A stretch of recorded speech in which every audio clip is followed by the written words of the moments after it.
Good day, everyone, and welcome back. It's my pleasure and honor to welcome John Ferguson, Senior Director of Solution Architecture at OutSystems, for a discussion on digital transformation. Welcome, John. Great to have you with us. Thanks so much. Really excited to be here.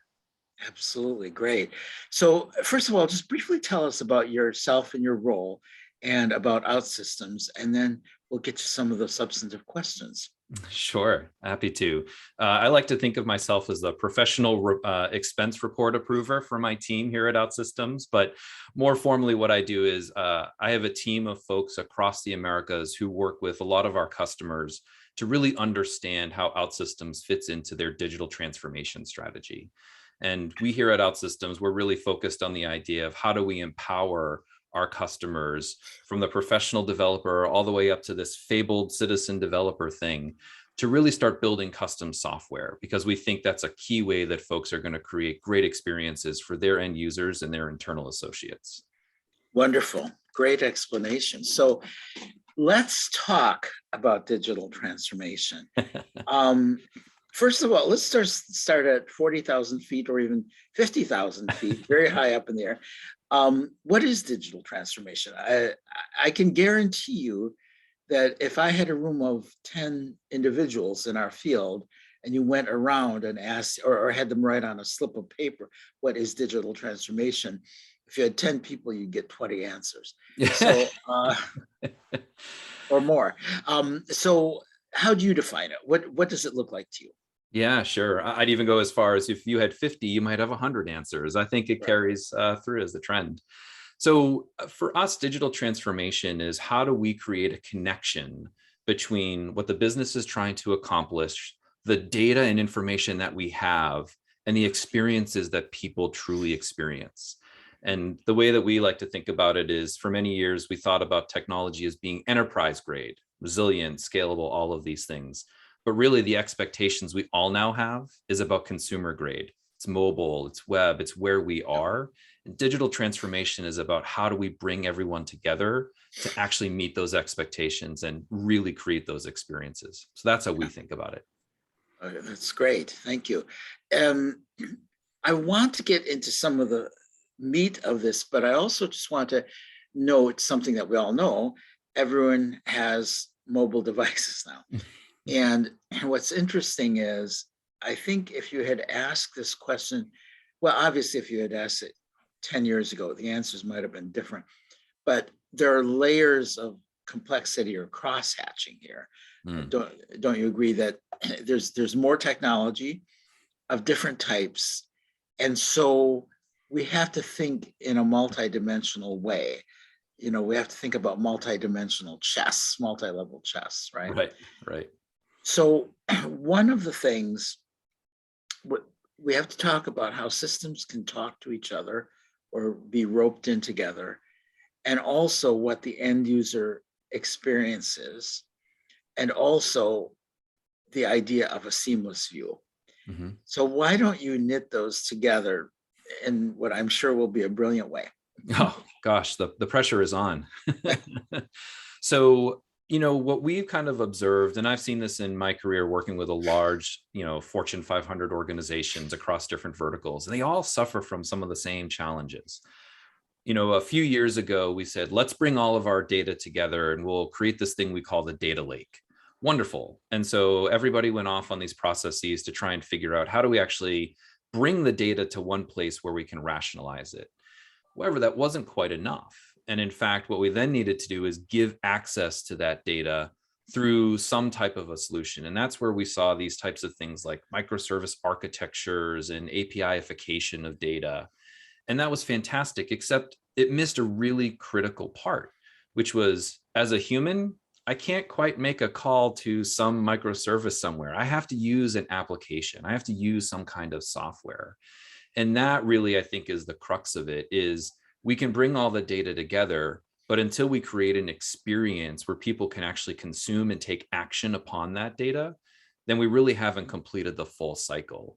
And I think that's what a lot of folks are really wrestling with, is we have all these disparate systems. We've been trying to knit them together, but now we're finally having a focus to say, the reason we're bringing it together is to accomplish a better patient outcome or a better experience for our clinicians, because that's really what's driving everything behind it. Mm. So what are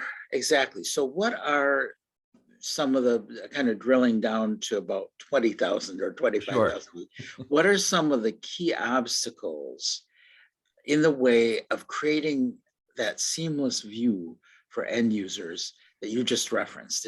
It feels as though there's a lot of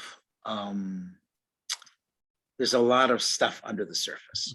Absolutely. Honestly, I think the first critical thing that people are trying to solve for is that all of their information sits in silos.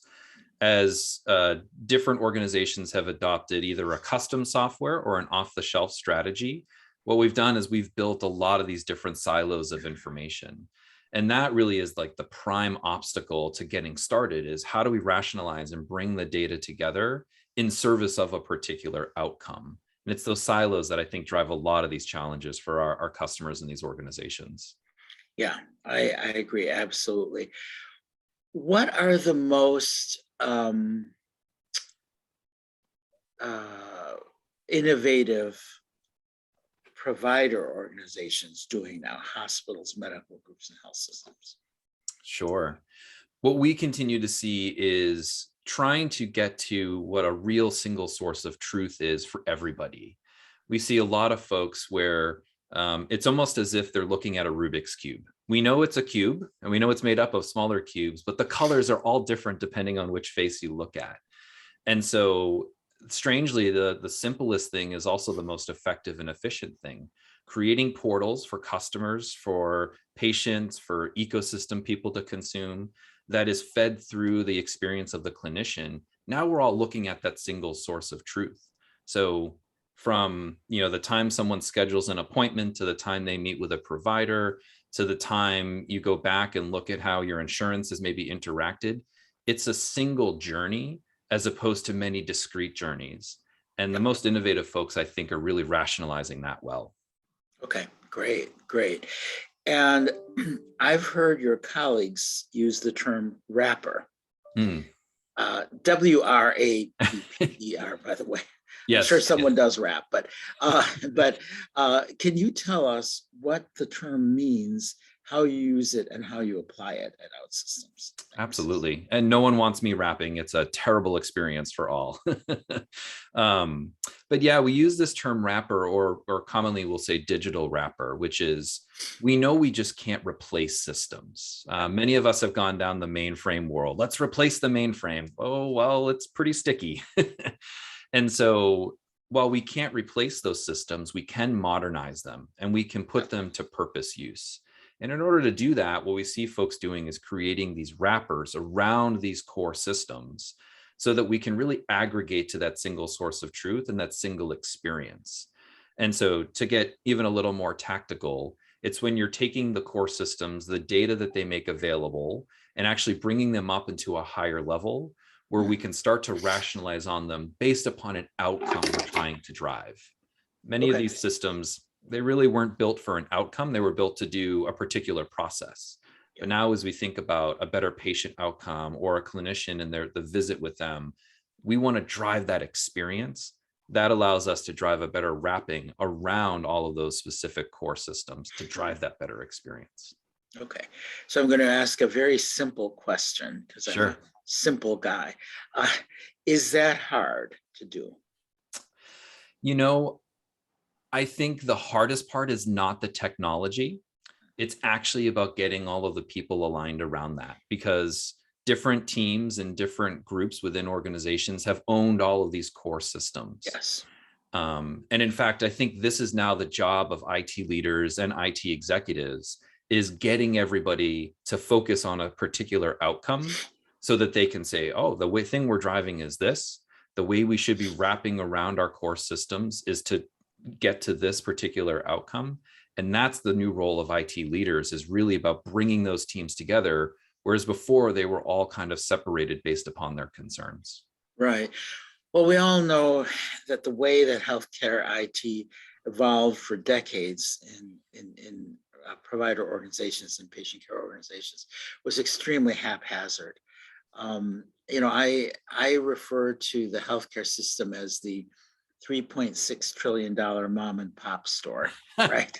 It's very, and as you know, and I know you know this, for many, many years, uh, let's talk about even pre-EHR, individual departments would purchase information systems. Mm-hmm. And so in any mid-size, let's say 350 bed community hospital, and this is before the EHR, you would have 100 different departmental level systems.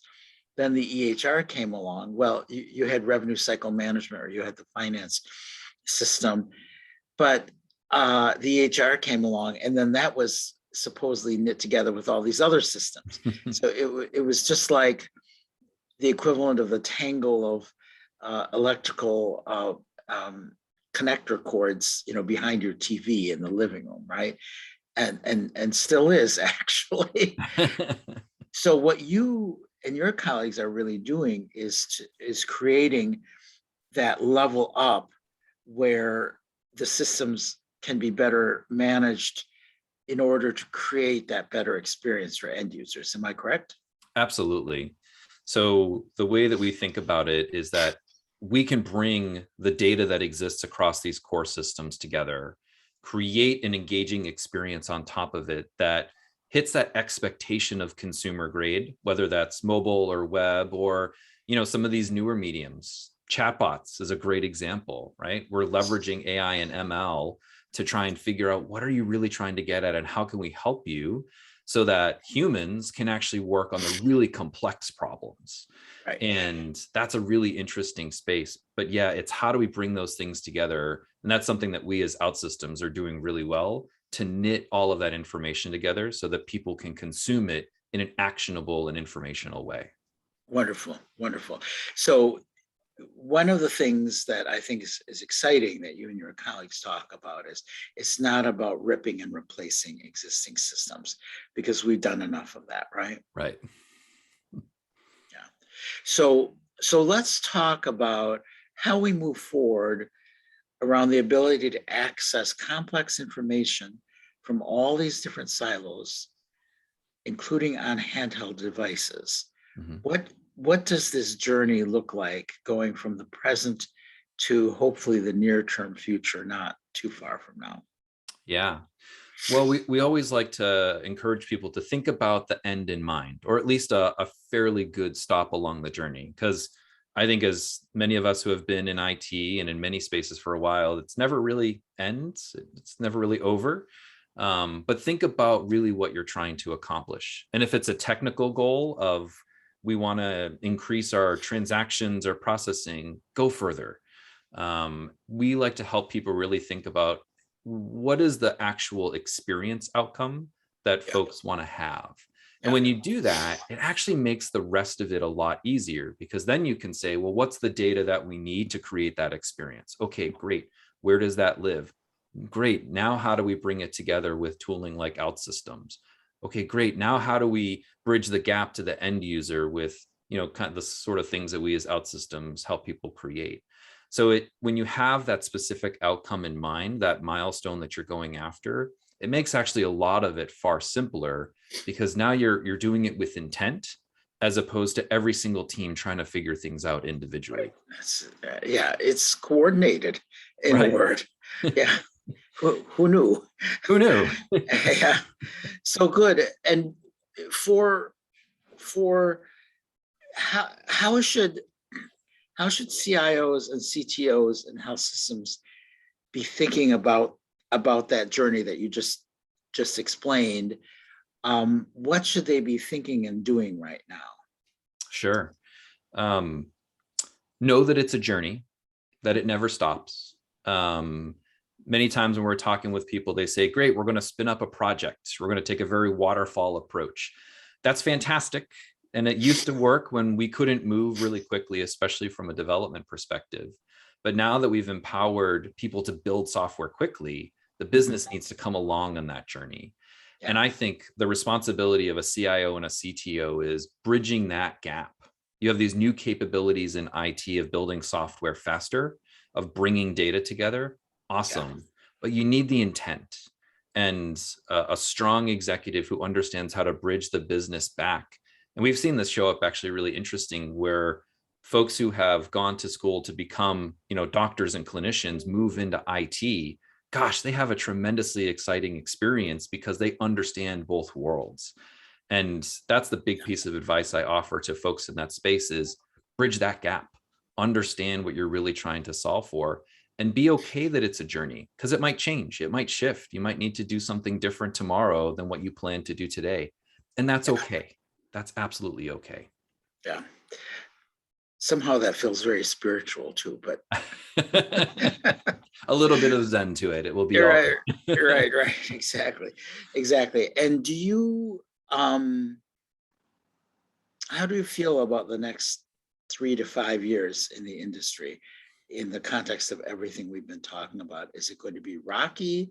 Are people suddenly going to have revelations that will lead them to do, find the easy button? Like what do you think, how will this evolve forward, especially for healthcare IT leaders like CIOs and CTOs? Yeah, I think we're at a super interesting moment in time, especially here in the US healthcare system.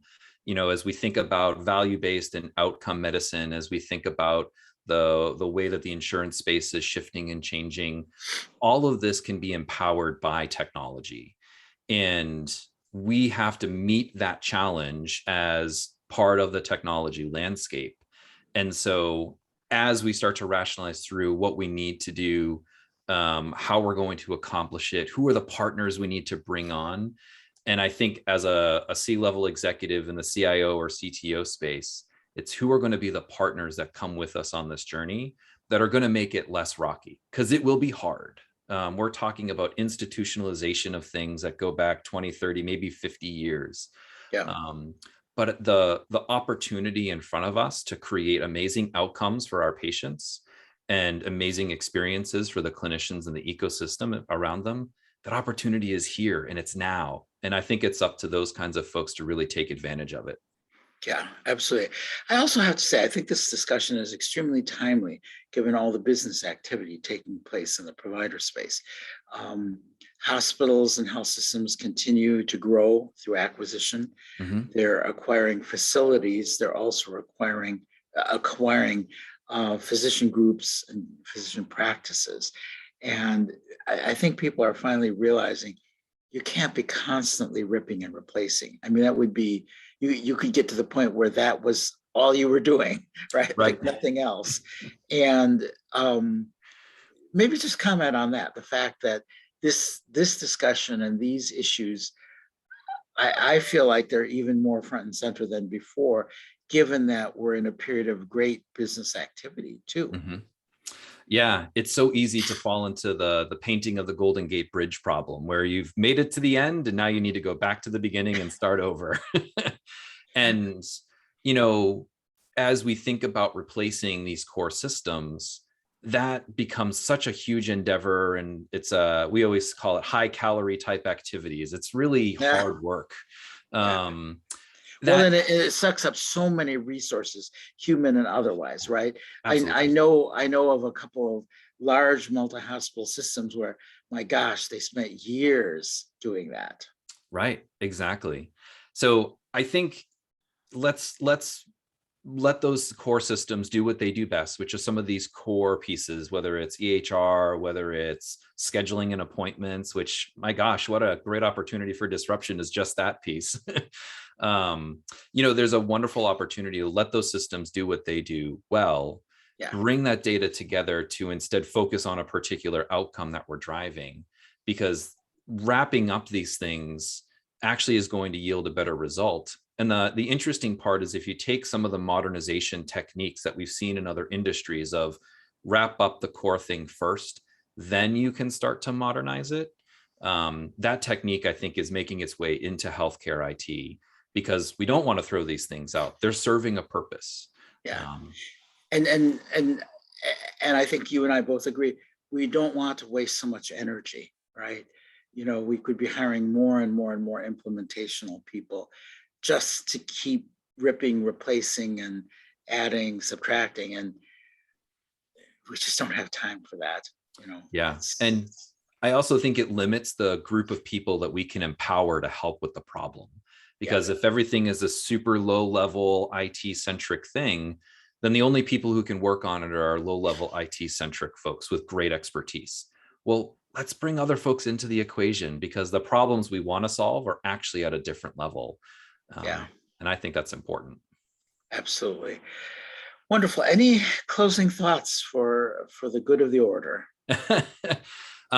Keep going. I know a lot of folks find that as they start to dig into the IT landscape in healthcare, that it's messy, it's complicated, but keep going, because the opportunity is present now for us to really change the way that all of us participate in the healthcare system. And don't stop, keep going. That's the one thing I would encourage people to keep in mind. That's really great advice. I think that the next few years in this sphere are going to be absolutely critical, because the demands on information systems in healthcare are only going to intensify over time. And as we move toward a finally truly patient and consumer centric system, we're going to have to make things easier for patients / consumers, for clinicians, for everybody. So any organization like yours that's involved in making things easier for healthcare, bravo, because we all need to be in this together to make it a better experience for everyone. Couldn't agree more. And we feel the responsibility of being a part of that change and that mind shift. But it's also really exciting to be at the center of a lot of it, as we really make things consumable.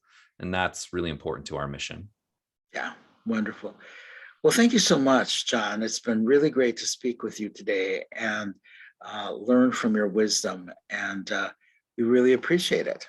Yeah, no, thank you so much for the time. And it's been a really great conversation. So looking forward to maybe chatting in the future.